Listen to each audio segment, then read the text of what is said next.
Hey there, it's Corey the Yard Buddha, and it's a beautiful sunny spring day out here. So while I'm out in the yard, we're gonna do a little grilling. And today what we're gonna do is some boneless pork loins, kind of like pork chops without the bone in it. And we're gonna use some of this cherry wood here. So I got about an hour before I start this Weber kettle up here is what I'm going to be using. So all I'm doing is gonna throw a few chunks in there to get them nice and moist, and then I'm going to use the indirect method on my grill here, and this shouldn't take very long. I'm shooting for about 30 to 45 minutes, and so I'm just using a half of chimney full of these coals here. And then with the indirect method, we're just going to place all the coals kind of over in this corner, and then all of the pork chops or pork loins are going to be on this side. So I got that all ready, and I'm going to go inside and season up the pork, and then in about a half an hour I'll come out and light these. I usually just leave my grill full bore, full open, the holes, so that's the kind of the temperature that we're shooting at now to get them kind of nice and crispy on the outside with a little bit of smoke in there, and we'll show you how that's done. Alright, so here are my pork chops here, seasoned and ready to get put on. These things are beefy. They are bosses. They are about at least 2 inches thick.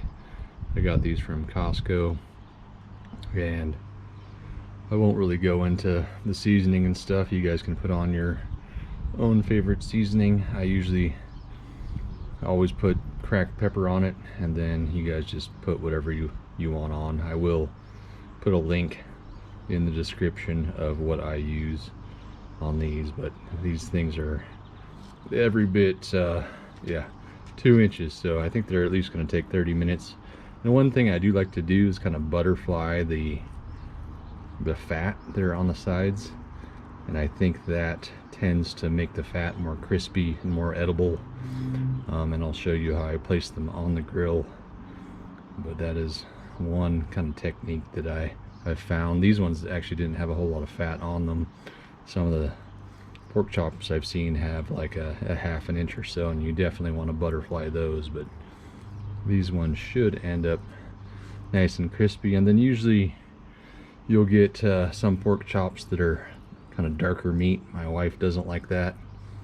I like that, just like dark meat on turkey, and so I'm gonna put those in a special section for myself, and they cook pretty much the same as kind of the lighter meat, maybe a little bit slower, but we'll show you how we get everything on here and organized.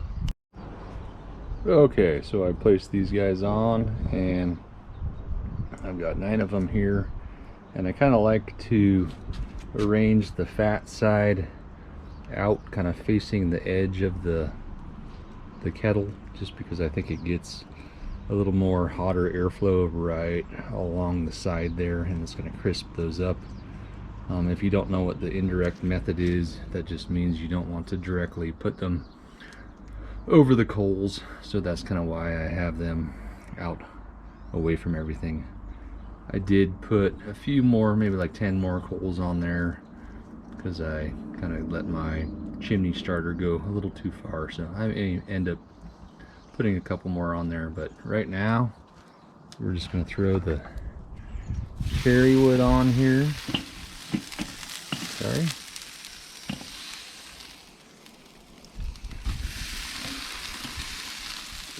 And I got another dog here sniffing around, wanting to know, yes, what's going on.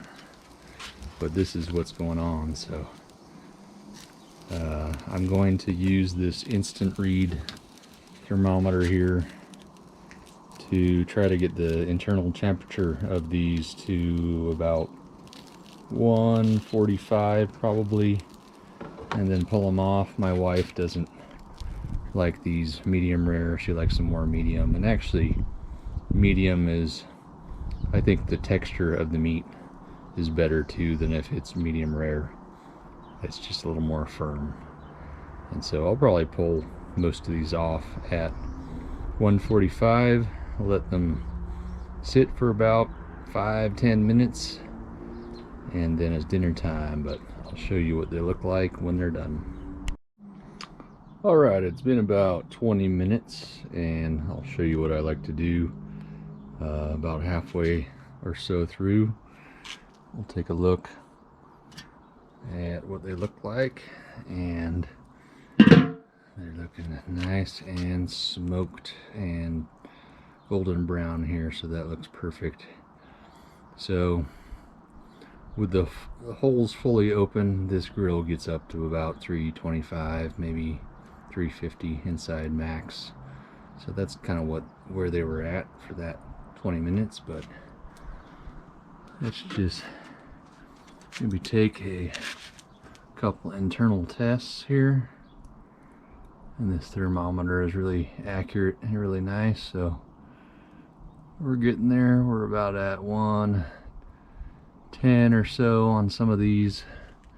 The ones closer to the flames might be a little bit higher, and then the ones in the middle here might be a little bit closer to the flames too. So what I'm gonna do now is, these guys probably have another, I don't know, at least 20 minutes or so, is I'm just gonna flip them and maybe shuffle them around a little bit. So like this one, I'll move a little bit closer. This one I'll move a little bit closer.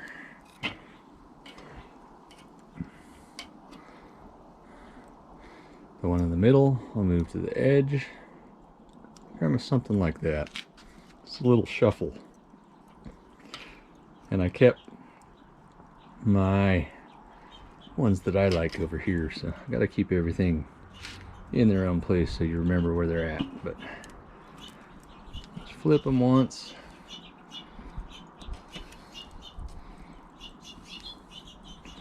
Some areas are hotter than other, but you shouldn't have to turn them again more than this.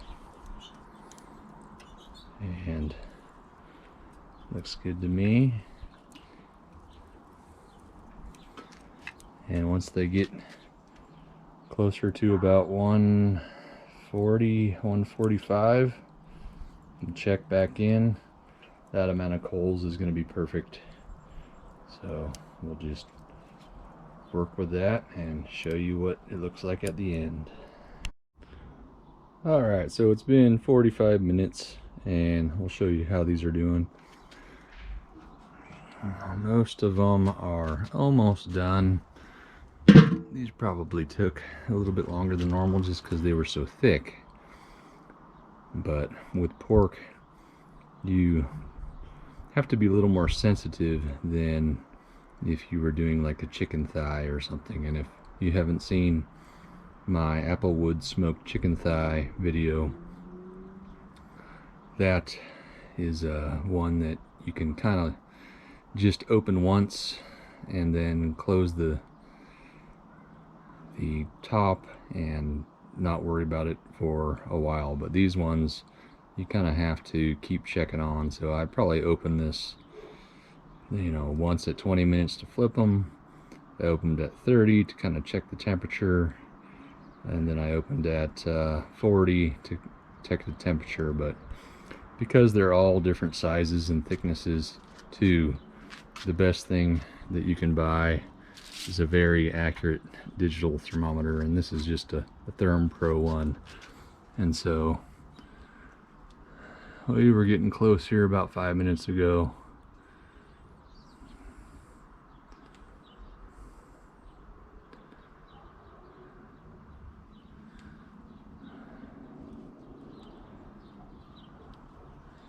Still at about 135 on that one. And so I'll probably end up pulling these off separately as they get close to being done. And then what I'll do is wrap them in tin foil and just kind of let them sit for 5 or 10 minutes. But you can kind of see that each piece of pork kind of has its own separate temperature. So these ones are going to be good. You can kind of see the, I can pick one up. The fat on the sides is kind of turned into crackling, so that's going to be good to eat. And that's kind of how we're going from here. So yeah, the last thing that I'm going to show you is I just have the tin foil over here. We're going to wrap them up, let them sit, and we're good to go. Alright, these guys are all done. Probably took about 50 minutes just because they are super thick. And I'm just going to lightly tinting them here. But you can see how crispy kind of that fat on the outside got. And they should be nice and juicy inside. So these will take less time if they're thinner, obviously. But I would recommend that you get the thickest cuts that you can, best type of meat, and go from there. So thanks for watching. Hope you enjoyed it. We'll see you later.